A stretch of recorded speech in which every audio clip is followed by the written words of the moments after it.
कहानी नाइजीरिया से शुरू होती है। डब्ल्यूएचओ में काम करने वाली एक डॉक्टर एवा और डॉक्टर फ्रैंक एक बच्चे को देखने जाते हैं। बच्चे को एक अजीब तरह की बीमारी होती है। वहाँ उन्हें पता चलता है बच्चा और उसका पिता अभी हाल ही में माली देश से काम करके लौटे हैं।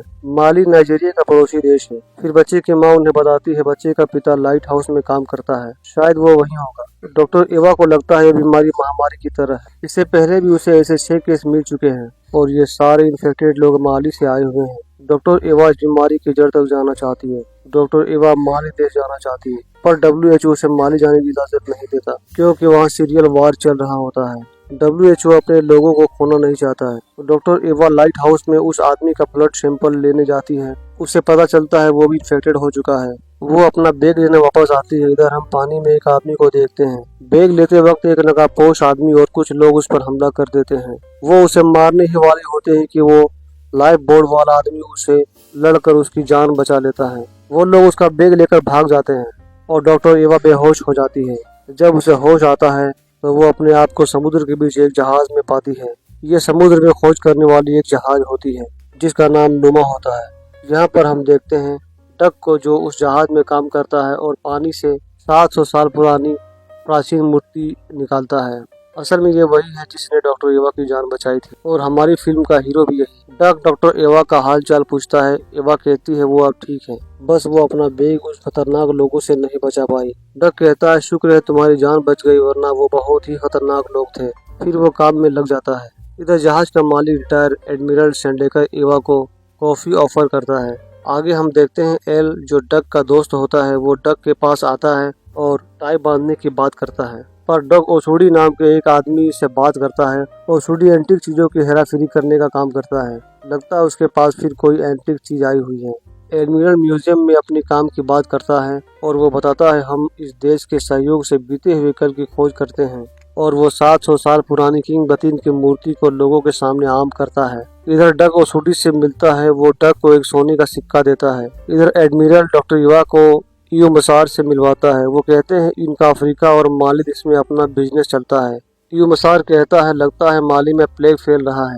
और डॉक्टर युवा कहती है हाँ इन्फेक्शन तो फैल रहा है। एवा कहती है क्या आप किसी को जानते हैं जो डब्ल्यूएचओ को दबाव डाल सके ताकि वहाँ कोई जाए ताकि वहाँ के लोगों की मदद हो सके। ईओ मसार कहता है माली में गृह युद्ध चल रहा है। माली का ज्यादा हिस्सा जनरल कजीन के कब्जे में है। वो पहले माली आर्मी जनरल था। एक बार उसने वहाँ के प्रेसिडेंट को गोली मार दी, तब से वहाँ गृह युद्ध चल रहा है क्योंकि खुद वो प्रेसिडेंट बना बैठा था। वो युवा को माली के हालात के बारे में बताकर डराता है। शायद वो नहीं चाहता कि डॉक्टर एवा माली जाए। एवा समझ जाती है वो मदद नहीं करने वाला। अब एवा रिस्क लेकर माली जाना चाहती है। डक एडमिरल से मिलता है और वो उसे एक सिक्का दिखाता है और कहता है 140 साल पहले सोने से भरा एक टेक्सास जहाज जो लावा जांगा माली देश में खो जाता है, वो उसकी तलाश में जाना चाहता है और उसे एडमिरल की बोट चाहिए। एडमिरल को उसकी बात पर यकीन नहीं होता है, पर डक उसे सिर्फ 3 दिन के लिए वो बोट मांगता है। वो कहता है अगर मैं नाकामयाब हो जाऊंगा तो फिर इस बारे में कभी बात नहीं करूंगा। दरअसल डक ने टेक्सास जहाज पर काफी रिसर्च कर रखी थी, बस उसे एक क्लू की जरूरत थी जो उसे अब मिल चुका था। डक और एल पोर्ट पर पहुंचते हैं। वो देखते हैं वहां डॉक्टर एवा और डॉक्टर फ्रैंक अपने पूरे इक्विपमेंट के साथ वहां पहुंचे हुए हैं। एवा कहती है एडमिरल ने कहा है तुम नदी के रास्ते हमें माली ले जाओगे। डक ले जाने से मना करता है और एवा उसे मना लेती है। ये सब सफर शुरू करते हैं। अभी हम देखते हैं उन पर एक नकाबपोश नजर रख रहा होता है। ये लोग नाइजर नदी पहुंचते हैं जो अफ्रीका महाद्वीप की सबसे लंबी नदियों में से एक है। एवा डक से कहती है तुम्हारे दोस्त एल ने तुम्हारे बारे में सब कुछ बता दिया है, कैप्टन टॉमस और उसके जहाज के बारे में भी। वो कहती है तुम्हें कॉइन मिला। डक कहता है ये कोई मामूली कॉइन नहीं है, ये एक खोई हुए जहाज का कॉइन है। वो लोग लावा जांगा वाली पहुंच जाते हैं। यहाँ से डॉक्टर एवा और डॉक्टर फ्रैंक को अपनी मंजिल की ओर निकलना होता है। डॉक्टर एवा डक को थैंक यू बोलकर वहाँ से चली जाती है।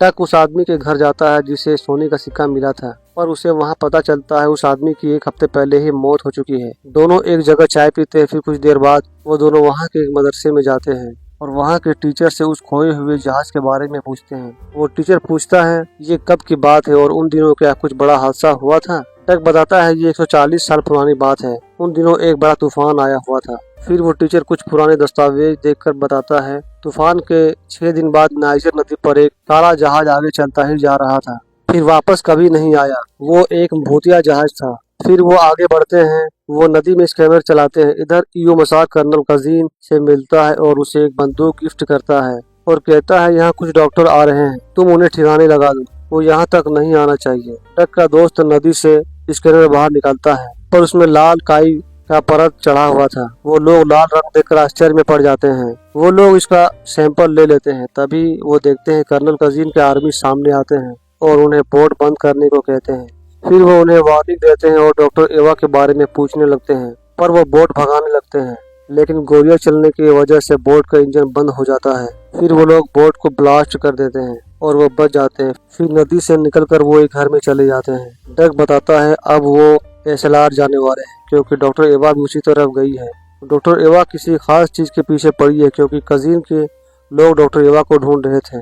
फिर वो लोग ऊँट में बैठकर वहां से चल देते हैं जिस तरफ डॉक्टर एवा गई हुई होती है। फिर हमें डॉक्टर एवा को दिखाया जाता है। वो अपने मंजिल तक पहुंच चुकी थी। वो गांव वालों को आवाज लगाती है पर उन्हें कोई रिस्पॉन्स नहीं मिलता है। अब वो एक घर में चले जाते हैं जहाँ सभी लोग उस बीमारी की वजह से मर चुके होते हैं और वो लोग उनका अंतिम संस्कार कर देते हैं। इधर डक का दोस्त भेड़ों से भरी एक ट्रक में छुपकर बॉर्डर पार कर लेता है। डॉक्टर एवा सैंपल इकट्ठा कर रही होती है। वो सैंपल लेने के लिए रस्सी के सहारे कुएं में उतर जाती है। वो सैंपल लेने लगती है पर उसे ऊपर गोलियों की आवाज सुनाई देती है। वो डर जाती है। तभी कर्नल कजीन का हेलीकॉप्टर वहां आता है। डक और एल हेलीकॉप्टर की आवाज सुनकर उधर ही बढ़ने लगते हैं। इधर कर्नल डॉक्टर फ्रैंक से डॉक्टर एवा के बारे में पूछता है। फ्रैंक कहता है उसकी तबीयत खराब थी, इसी वजह से वो यहाँ नहीं आई। फिर कर्नल कजीन फ्रैंक को गोली मार देता है। डक और एल वहां पहुंच जाते हैं। कर्नल अपने लोगों को डॉक्टर एवा को ढूंढने के लिए कहता है। उसे पता है डॉक्टर यहीं कहीं आसपास छिपी है और यहाँ ऐसे जताना जैसे डुरेक लोगों का हमला हुआ है। दरअसल डुरेक एक कबीला होता है जिसका माली के कुछ हिस्सों में कब्जा होता है। वो अपने लोगों को कजीर से हिफाजत करने के लिए एक जगह बनाकर रहते हैं। इधर डक दूर से कुएं के ऊपर डॉक्टर एवा का बैग देख लेता है। वो समझ जाता है एवा कुएं के अंदर है। एवा लाइट को मिट्टी में छुपा देती है। रस्सी को सैनिक खींचने लगते हैं। एवा जल्दी से रस्सी खोलने लगती है। वो जैसे ही गोली चलाने वाला होता है डक वहाँ पानी लेने के बहाने आ जाता है और उन सैनिकों को मारने लगता है और वो वहां से निकल जाते हैं और कुछ घंटे सफर करने के बाद वो लोग डुरेक कबीले के इलाके में पहुंच जाते हैं। फिर वो हथियार नीचे रखकर हाथ ऊपर करके आगे बढ़ने लगते हैं। फिर कुछ देर बाद वहाँ बहुत सारे डुरेक लोग आ जाते हैं और फिर उन्हें अपने सरदार के पास ले भी जाते हैं। वो उनसे पूछता है कौन हो तुम लोग और यहाँ क्यों आए हो, क्या तुम लोग CIA हो? डक कहता है हम कजीन के दुश्मन हैं। तभी डॉक्टर एवा कहती है मैं एक डॉक्टर हूँ और WHO से हूँ और मैं इस बीमारी की जड़ ढूंढने आई हूँ। ये बात सुनकर सरदार उन्हें एक जगह ले जाता है जहाँ बहुत सारे बीमार लोग थे। एवा सैंपल टेस्ट करती है और वो हैरान रह जाती है। वो डक के पास आती है और कहती है ये प्लेग नहीं है बल्कि ये एक जहर है। यहाँ SLR के पानी में जहरीले पदार्थ हैं, यही इन लोगों को बीमार कर रहा है। फिर सरदार डक से कहता है कजीन के लोग तुम लोगों के पीछे पड़े हैं, कल सुबह होते ही तुम यहाँ से निकल जाओ। दरअसल सरदार चाहता है कजीन उनके लोगों को नुकसान न पहुँचाए। एल बच्चों के साथ फुटबॉल खेल रहा होता है तभी बॉल लुढ़क कर एक गुफा में चली जाती है। इसे वहाँ कुछ दिखाई देता है। वो डक को लेकर वहाँ जाता है। वो देखते हैं पत्थरों पे वही टेक्सास जहाज की चित्र बनी हुई होती है जिसकी तलाश में ये लोग यहाँ आए हैं। 150 साल पहले यहाँ नदी थी जो अब सूख चुकी है, लेकिन आज भी जमीन के नीचे यहाँ नदी की धारा बह रही है जिससे जहर मिलकर सभी कुओं तक फैल रही है और लोग मर रहे हैं। डक कहता है नदी को ढूंढ लिया तो जहर के फ्लो को भी ढूंढ लिया जाएगा। वो तीनों नदी की तलाश में निकल जाते हैं। तभी दूर में उन्हें कोई चमकती हुई चीज दिखाई देती है। डक टेलीस्कोप से उस तरफ देखता है। उसे सोलर प्लांट जैसा कुछ दिखाई देता है और उसे उस तरफ जाती हुई एक ट्रेन भी दिखाई देती है। वो तीनों उस ट्रेन में छुपकर फैक्ट्री के अंदर चले जाते हैं। वो देखते हैं यहाँ बड़े बड़े ड्रमों में जहरीली रेडियो एक्टिव पदार्थ होते हैं जिन्हें वो सोलर एनर्जी की मदद से खत्म कर रहे हैं। फिर वो फैक्ट्री के तहखाने में जाकर देखते हैं वहाँ जहरीले पदार्थ को जमीन में गाड़ रहे होते हैं और वो वहाँ बहुत सारे इन्फेक्टेड लोगों को भी देखते हैं। तभी वहाँ ईओ मसार आ जाता है। दरअसल ये वही आदमी है जिससे एडमिरल ने एवा को मिलवाया था और बताया था इनका अफ्रीका और माली में काफी बिजनेस है और वो इन्हें बंदी बना लेता है। इधर ईओ मसार डॉक्टर एवा को बंदी बनाया हुआ होता है और उससे अपने विज्ञान और बेहतरीन टेक्नोलॉजी और सोलर एनर्जी की तारीफ करता है। वो एवा से कहता है वो दुनिया के जहरीले तत्वों को सोलर एनर्जी की मदद से खत्म कर रहे हैं। डॉक्टर एवा कहती है यह जहरीली कूड़ादान है, तुम जमीन के नीचे की नदी को प्रदूषित कर रहे हो, ये पूरे अफ्रीका में फैल रहा है।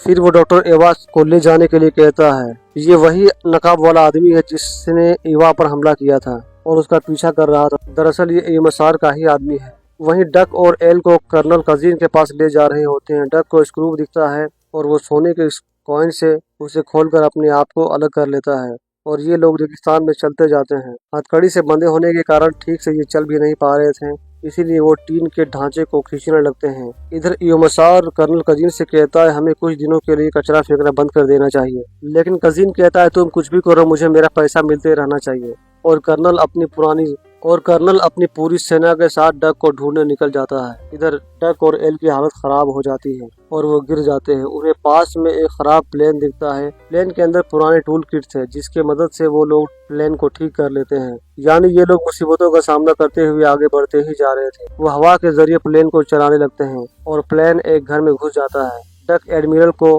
फोन पर बताता है उसका दोस्त यूमसार नदी में जहरीली पदार्थ छोड़ रहे हैं, अगर उसे रोका नहीं गया तो पूरे समुद्र में ये जहर फैल जाएगा।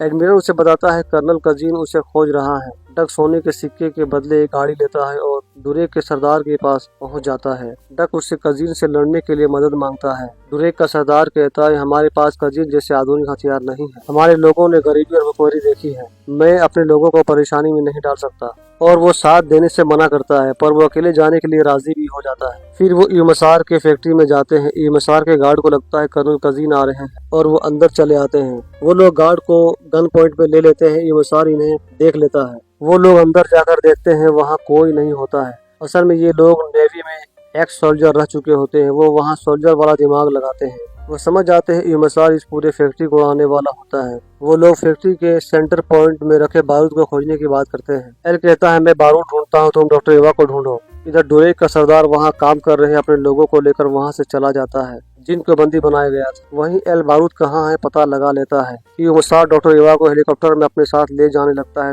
तभी वहाँ डक आ जाता है। यूमसार डॉक्टर एवा को गन पॉइंट पे ले लेता है। तभी वो नकाब वाला आदमी आकर डक को मारने लगता है। दोनों में लड़ाई होने लगती। इसी बीच डॉक्टर एवा हेलीकॉप्टर से कूद जाती है। एल सारे विस्फोटकों को निकाल लेता है। यूमसार प्लांट को ब्लास्ट करने के लिए सारे एनर्जी को इकट्ठा करता है, लेकिन प्लांट में ब्लास्ट नहीं हो पाता है और यूमसार वहाँ से भाग जाता है। वो तीनों भी प्लांट से निकल जाते हैं। कर्नल कजीन उन्हें ढूंढ लेता है। वो उन पर फायरिंग करवाता है। डक एल से कहता है फैक्ट्री से बारूद ले लिया था या नहीं। एल कहता है हाँ बारूद मैंने ले लिया है। डक एवा को गाड़ी के पीछे की सीट पर बैठने को कहता है और बारूद को सामने की पहाड़ी पर फेंकने को कहता है और एल को बारूद पर शूट करने को भी कहता है। इस तरह वो कजीन की गोलियों से कुछ समय बचे रहते हैं। तभी उन्हें लगता है बारूद किसी लोहे की बड़ी दीवार से टकराई है। ये गाड़ी घुमाते हैं और देखते हैं ये वही टेक्सास जहाज होता है जिसकी तलाश डक को थी।